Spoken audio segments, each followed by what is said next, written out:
do this last time, so let me do it this time. That way we can use it. What's up, guys? John Sentes, Alex Rojas, Let's Win the Ball Game podcast. If you haven't, do you have something on there? No, I'm just looking at it. Oh, I thought you were getting ready to load it up. If you guys haven't followed us, we are slacking on getting a lot of our stuff out, but we've both been working on some really cool stuff. Matter of fact, I just went live on my website with one of the things. I don't necessarily like what I'm reading, but I'm okay with that because it's the internet. You can change anything you want. So there is that. So, but I got a cool little promo video coming soon, stuff like that. But anyway, Alex and I are really pumped to do this podcast. It's one of our favorite things to do. Basically, if you haven't followed us before, we actually have conversations that crack me up /learn/explore. And my guy right here, I'm very thankful for because the questions that he asks and the in-depth process that he evaluates things at allow us to get into very deep conversations very fast. Because my guy here is very, very much a ninja if you understand what our process is. So Alex, I appreciate you. How's it going? I know we talked about, I have a similar type story, but you go ahead. You're just minding your own business and you send me a video of a coyote just recognize, My dad and I work out Tuesday, Thursday, Sunday, and so actually we had a conversation today. He said, when I was 30, I was in the worst shape of my life, and I'm at 62 now, and I'm in way better shape than when I was 30.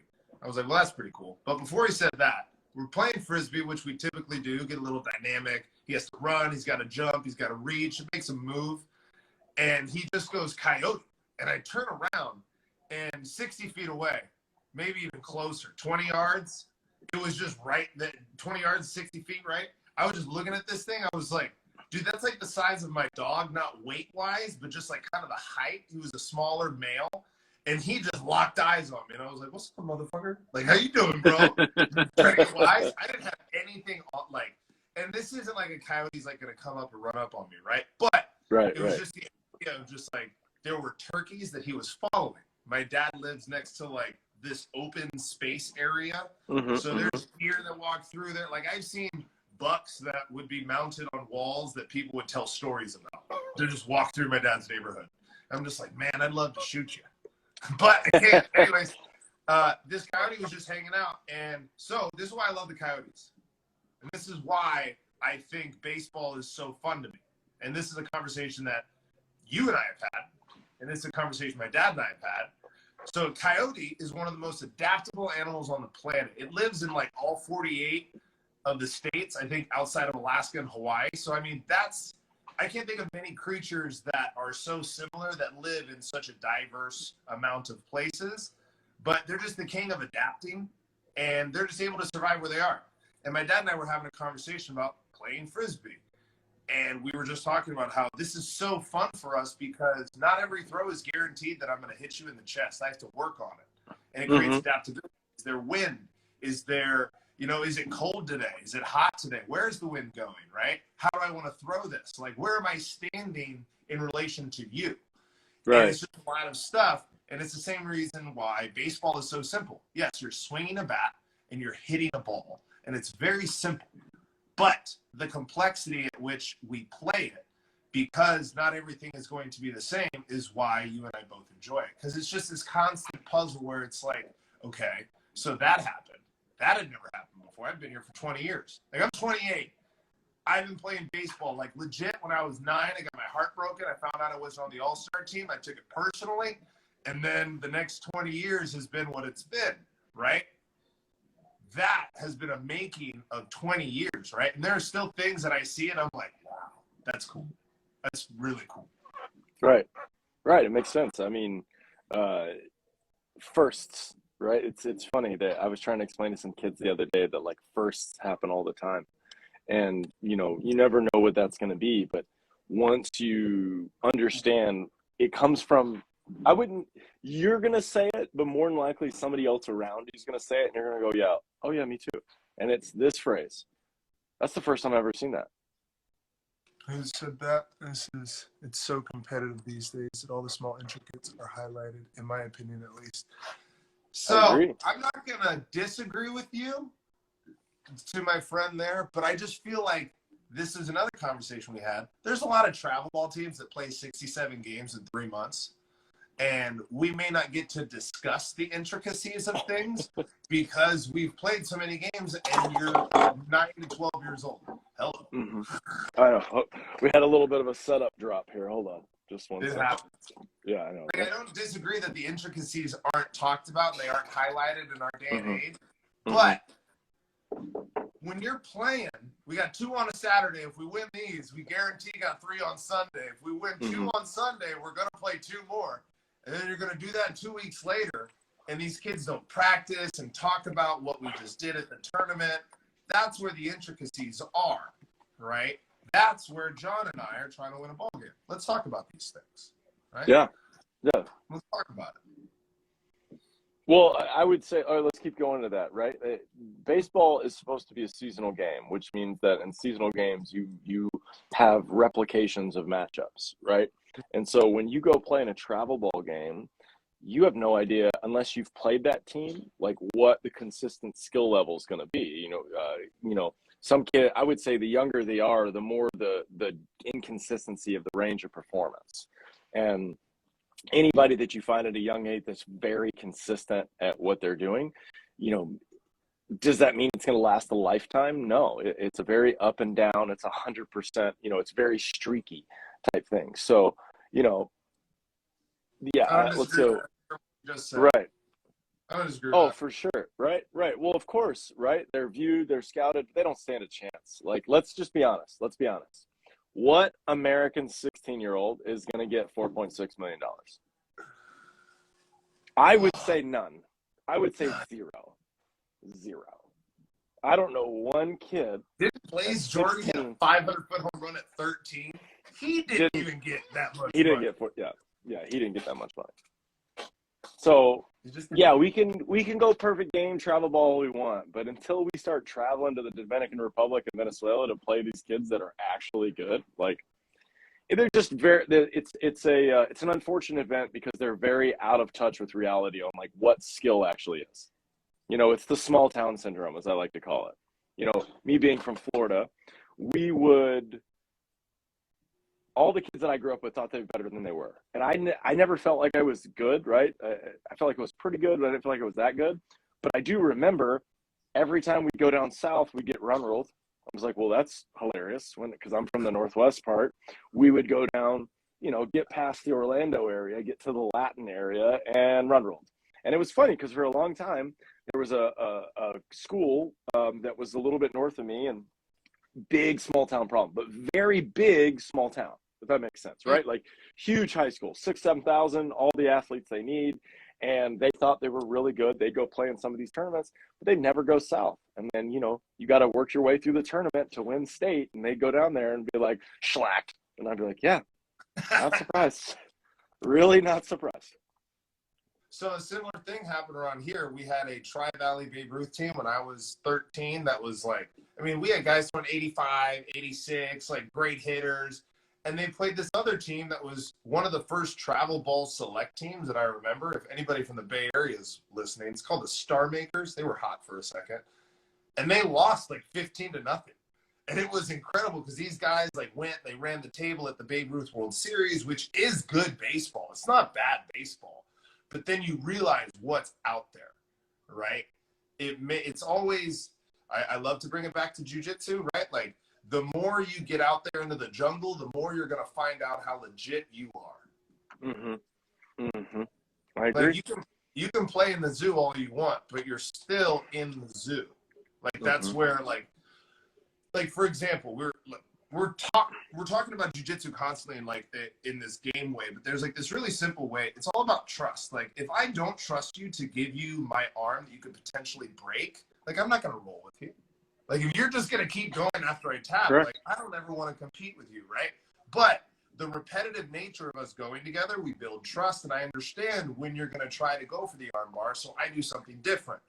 But because we're always going at each other, we're creating game plans, and we understand what somebody's trying to do. But here's the other side of that. If that's all you do, then you don't have an understanding of where you actually stack up. You have to like ebb and flow in and out. You know what I mean? You know, it's funny because it's funny because this Wiggins right here said, I grew up in San Diego. If I moved to Oklahoma my junior and senior year, exposure would have been way different. Small town syndrome, right? Yeah. Think about the word exposure. It's a selfish word, right? People think like, oh, I'm going to expose myself to them. But in actuality, like they're exposing themselves to you because you're learning to find out how good you are based on those theories of what you're doing.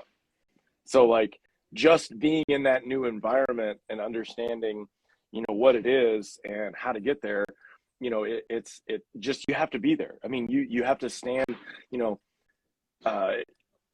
small. Let's just, if you had a baseball organization and you were going off a prospect that you were going to spend a ton of money with, you would have every expert that you have there to evaluate the guy, which means that all of the big leaguers that are still involved in the organizations are going and watching Juan Soto's little brother, and they're all signing off on it. They're all saying, yeah, dude, like, well, the way they train Juan Soto, look at him. He's advanced. He's doing his thing. He's 19. He's in the big leagues. Well, his brother's 16, so that means he's probably 3 years away from that. But, like, you don't get there unless – I mean, they have too much data and too much quality of understanding what it is. So, you know, in this process, you know, it's interesting because I don't see the scouting services and the tournaments produce the American athlete that is going to be the Hall of Famer. Like, it's not happening. Like, you know, Major League Baseball has made a concerted effort to go after the Asian market. It's obvious, right? They didn't necessarily like how Mike Trout went about it, and now they converted to Ohtani. And it's obvious that when we watch the game and we look at the game, you know, the American guys get penalized. Like, it's so crazy. I just said this the other day. I just thought about this. Okay. Of those big four that Big Poppy's been talking about, right? Big Poppy, right? You got Barry Bonds, you got Clemens, and then who am I missing? Pete Rose, right? Okay. 3 of them talked to Congress. 1 of them didn't. Right.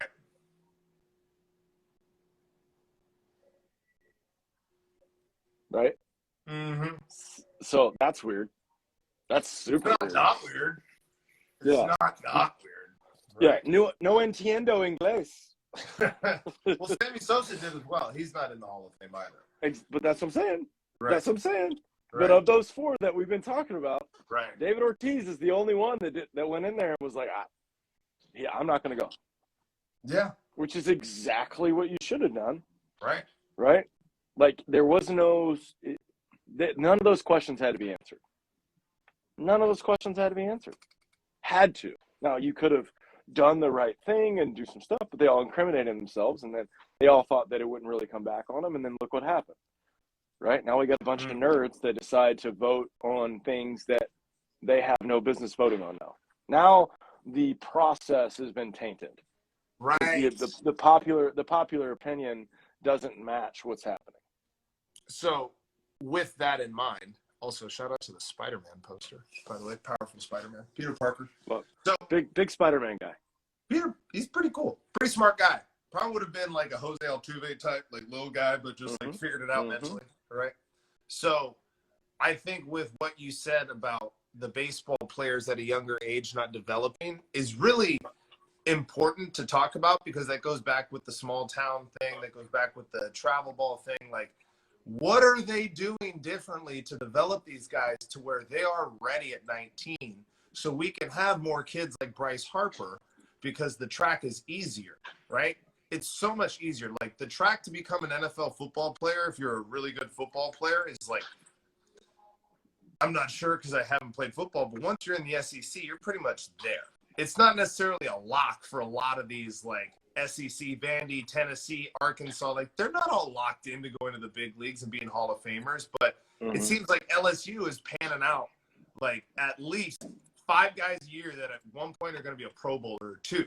And Alabama's doing the same thing. So these programs have athletes that are physically developed, and they just mentally develop them to understand the game, because they're already not going to get beat on a step, because you get beat on a step in the SEC, that's the difference between you being on your ass or you making the tackle, right? And like, I don't want the guy who's going to be on his ass in the NFL, right? I mean, I want Aaron Donald, right? 100%. Those are physical guys. But then you have the Cooper Cops that just like, you hear like, this is the smartest football player I've ever talked to, right? Those are the kind of guys that are coming up from the Dominican in terms of hitting. Like some of these guys are so advanced when they're hitting, it's like they're playing a different baseball game. Like watching Juan Soto hit hanging curveballs and fastballs at the top of the zone to the same part of the field, 450 feet, dead center. It's impressive at 20 years old to have the wherewithal to have an approach that allows you to do both of those things. Those are very different pitches. So how are they doing that? Is it because they just play Batia and they have cardboard gloves? If so, bro, throw your heart to the hideout till you make it. Like, just get rid of it then. Maybe that's what we got to do. I don't know. Maybe that's crazy to say. I was thinking about college development today. Just, I want you to follow this. What is the goal of a college coach? If you've already established, like, yeah, you're good enough to come play ball for me, all right? Then what? From a development standpoint, because that's what we're talking about. Like, there are high school kids that are going into college, and then no. Well, I would say that the goal of a coach is to win a championship. It's nothing to do with development. They don't care. If you actually cared about the kid that got hurt, then you would stop the entire thing and wait for him to be ready. But just, that's not how it works. Right. Next guy up. It always is next. If you've ever watched Hard Knocks or any of those behind the scene things and you actually hear the athletes, they sound nothing like your college coach. Not one of them. It's just not, it's come down to the point that people need to understand, like, this whole team thing is not real. It's just not real. Right? Because the team isn't going to do it for you. You're going to do it. And I won't disagree with that, but you can't have a tight-knit team of individuals. Yeah, you can. Yeah, you can. Yeah, sure you can. No, you can. That's the Yankees. Dude, they just revolving door it. That's the thing. That's just different pieces. Like, they're being chess pieced, and they think they're making the moves, but the owners are moving the chess pieces. It's true. The people that are actually running the game. Right? So, like I said, there's a lot of eyewash and things that are out there that aren't allowing people to get better, you know, and really advance inside the game. You just drop what? Everybody. A truth bomb. Well, I mean, it's the truth. I mean, that's as a guy who never played affiliated baseball, made his way into a league that I got to compete against affiliated guys, and then I have affiliated guys here right now training. It's just so obvious how out of touch with the reality of what it is. Right. Like, they actually think people care in the front office about them getting there. No, you're not. And it may face to face be looking like that, right? But then when it comes down to the money and down to the process, like, that's when things change. So it's like, well, what was all that stuff before? You know, what was all that? What was all those promises that you said before about me getting a chance to play at shortstop at X Northwest Directional State of the Blind, right? You said I got to play, right? Well, we reevaluated last minute and we decided that you're actually second baseman. Now the kid's heartbroken, right? Yeah. So it's just, I'm really not surprised with all of these things. Like, I get a kid in here every other day and they're like, can you believe this happened? I'm like, yeah, I can. You know? Why don't you take a little ownership and understand that you weren't good enough? You know? You know, that's why it's just not a team game. It's just not. It's not. It's not. It definitely affects the team, right? But, like, and you have to have communication amongst a group. Like, you guys have to at least be able to communicate. And you have to be able to understand that you're playing together. But, like, just like you said, and there's brotherhood and there's friendships and shit. That's what happens when you're just at work too.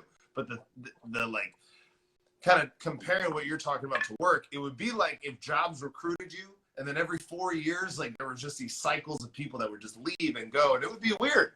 Like you'd be like, yeah, I worked for this place for 4 years, set me up for, another job, right? But you're only allowed to work there 4 years. It's kind of like a political position, right? You're just like a press piece, right? And at a JUCO, oh my God, 2 years?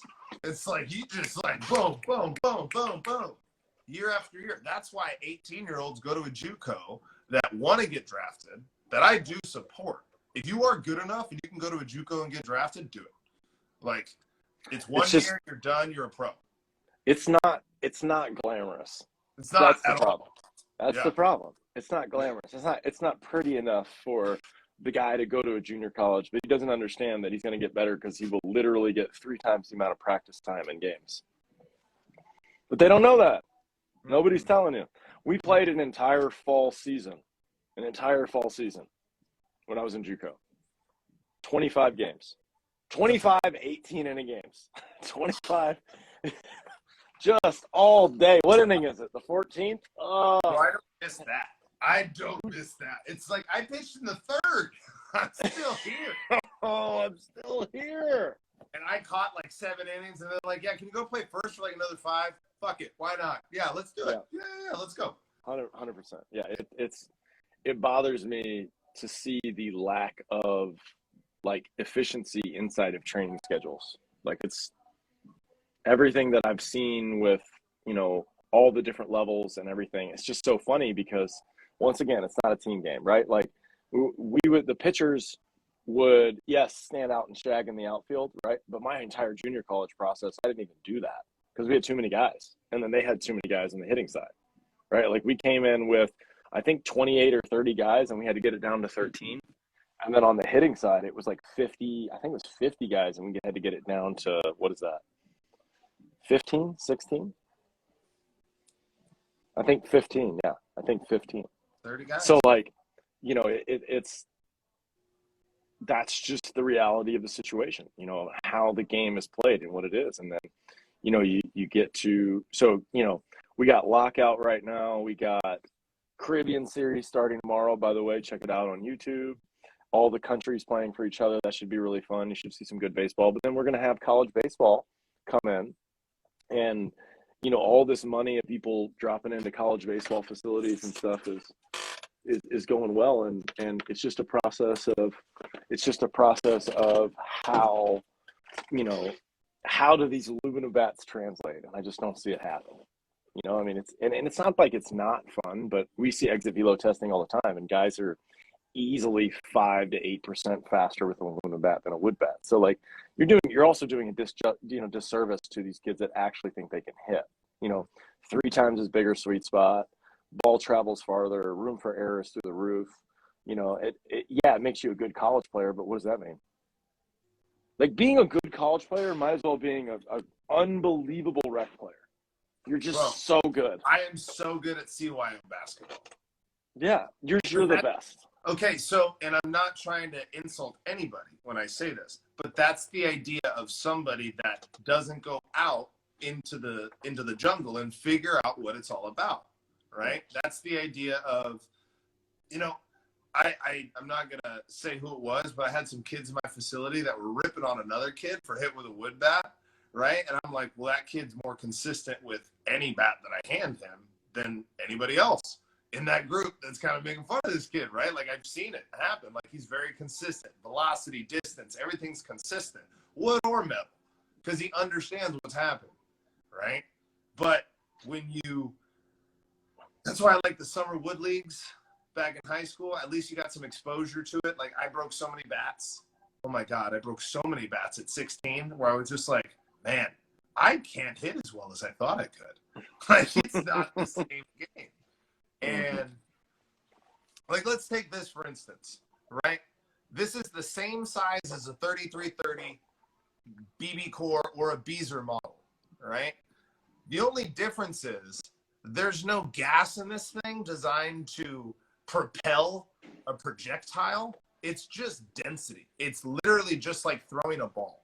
Like imagine if there was a specific ball that you played with up until professional that allowed you to throw it and spin it harder because of how it was constructed, right?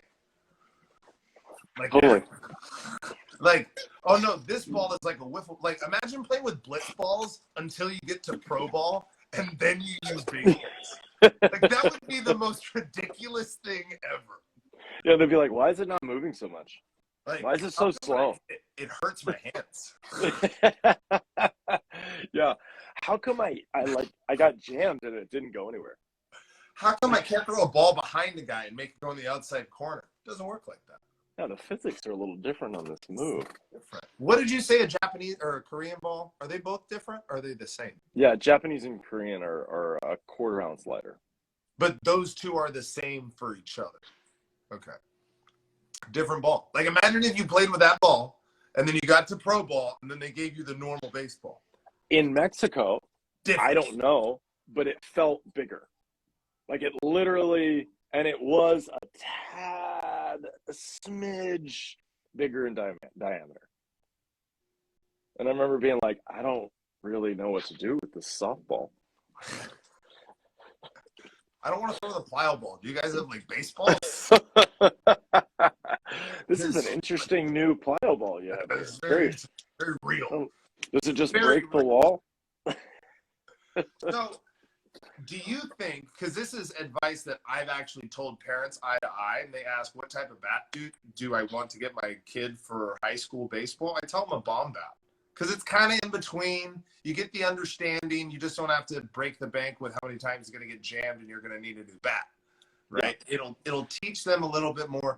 Plus, to argue that you can't hit the ball as hard with a bomb bat as you can a metal bat when it's physically almost unbreakable. I've broken one, right? But that's a hard thing, just like a metal bat. Sorry, I'm getting blown up with calls. Yeah, I would 100%. Yeah, I would 100%. Bomb bat, DeMarini makes a composite. You know, just something that's not gonna. I don't see those as often. I know what you're talking about. I just don't see them. It seems like We got a couple kids that have the new DeMarini. You're gonna like this because it's in-loaded. It's not balanced. Oh, that's cool. That's good for them. So it actually feels like a real, real wood bat. Well, the bat guides you to where the sweet spot is. Like, if you feel the weight of the bat, it's like, oh, that's where the sweet spot is. Yeah. Hit it there. Nice, that's good. That was a good one. Write that down, kids. Yeah. The weight of the bat guides your. Speaking of Big Poppy, dude, can we talk about that? So, where were you in 2004? What were you doing? I was in high school. What year Actually, during that whole thing, I was in my freshman year of college. In October, I was in my freshman year of college in my apartment with the entire team watching the Red Sox come back and beat the Yankees. Oh, I still get chills thinking about it every day. Anytime I think about it, like, I'm just like, Like, it's so funny too because it's like such. By the way, the Yankees have not done well since that 2004 situation. 2009, that was it. Like, you know, And they beat an older Phillies team. Like, it wasn't like the 08 Phillies team was honestly so much better than 09. It really was. Right. Yeah, but Pedro was there. Look at the veteran teaching everybody else how to do it. He had a belly. Yeah. He was still throwing 91 with sink. R.I.P. Roy Halladay. Cliff Lee with the changeup of hell. Just wipe out to right-handed hitters. That big lefty hook. Anyway. Also, what's his name? The other guy, the other lefty too. Oh, yeah, Cole Hamels. Hamels. And Roy Oswalt. What a rotation. Like, get the fuck out of here, bro. How's your day going? Hall of Famer. Terrible day. Like, what day of the week is it? Doesn't matter. It's going to be a hard day. Brad Lidge? Brad Lidge? Oh, they had a big righty that was like a big blonde righty. You know what I'm talking about? He was a setup guy for Brad Lidge. Big, tall, blonde righty. Powerful look. Kind of like a Blake Trinan type. Yeah, it'll come to me. You know what I'm talking about. It kind of looked like A.J. Burnett. Like a little bit. Yeah. A.J. Burnett played on the Phillies. I don't know if you know that A.J. Burnett? Like, low-key, the Phillies have had some unbelievable baseball teams. Like, absolutely unreal. Yeah. But before, because I got to close out here in a few minutes, speaking about the 04 thing, right? I really want to emphasize this because if you have access to ESPN Plus, or you can watch that 30 for 30, Red October, I advise you to watch that so you understand kind of where Big Papi kind of became Big Papi, right? So you understand this Hall of Fame induction. Yeah, he tested positive, but he did this thing back in 2004 that was pre anything he did. He was just sensational. Holy shit. I don't know how else to say it. Kurt Schilling, the bloody sock. Oh, Kevin Millar's like, I saw this man get surgery on his leg, and then he went out and pitched a game. Like, that's crazy stuff, man. And you were older, so I think how old was I? I was 10 or 11. I didn't have the consciousness that you had because you had played so many games. So what was it like for you as like a college baseball player watching that happen? Well, I remember whoever the announcers were, they were talking about how he wasn't going to be able to push off his backside and that he was going to have less control because of his back leg and how stable it was. And he just blew that out of the water. He was still throwing 95. There's also a little bit of conspiracy that the bloody sock was fake, by the way, which I don't know. Well, here's what I would say about it. What's the purpose? Well, hold on. Here's the only reason intimidation, obviously. Right? What did the camera people, cut off your fucking leg. Fucking be a man. Okay. I know. But let's just roll it back to the game, right? Take the media away from it, right? Sure. A guy blew his ankle out. That as the hitter. Yeah. And then in Game 7, that guy's on the mound. And then not only is that guy on the mound, he's in the pen throwing BBs. And then you see a blood part on his sock. What are you doing? I'm gonna be aggressive. Right. And he threw nothing but splitters to those guys. Yep. I'm gonna be aggressive. They just absolutely splittered him to death. Yeah. So the conspiracy that I would not put my name on, but I could understand the conspiracy, I would say. I would not say that I'm in it, but I understand. The blood stain did not gain size. And if it were bleeding, it would continue to bleed, and that thing would have gotten a little bigger, and that discoloration would have changed, and it did not. These words you say are true. But that's not my conspiracy. That's someone on the internet. Yeah. But either way, he still won the game. Once again, oh not my a team God. game. Not a team game. Yeah. Like, I'm going to end on this one, right? When Big Papi, 10 years later in 2014, hit 500 in the World Series, right? I felt like that solidified who he was, right? And to me, he was the guy, all honesty, I've had 2 baseball posters in my whole life. Vlad Guerrero and Big Papi. Hall of Famer. Hall of Famers, but who swung harder than those guys?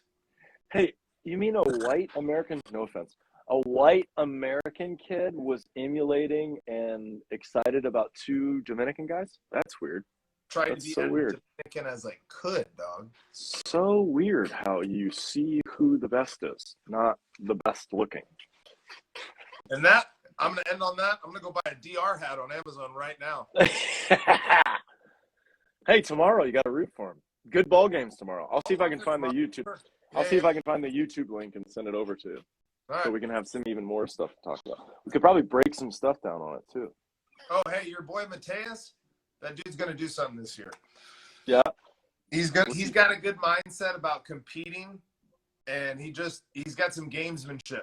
It's really fun to talk to him about baseball now because he understands what he's doing a little bit more. So thank you it takes a village, dude. Dude, for sure. And he got to see the truth, right? He got to get in the box and see a little bit of the truth and understand where he was. I throw him curveballs, cutters, fastballs, no understanding of when I'm throwing at anything. He will hit 20 doubles off me in a hit track BP session. Love it. It's just whack, whack, whack. So appreciate you, man. Great podcast. You too, man. Good podcast. Definitely. Thanks. Appreciate it, guys. We'll put some information on this as well in the description. So thank you. Have a good one. John. Have a good one, brother. Later, buddy.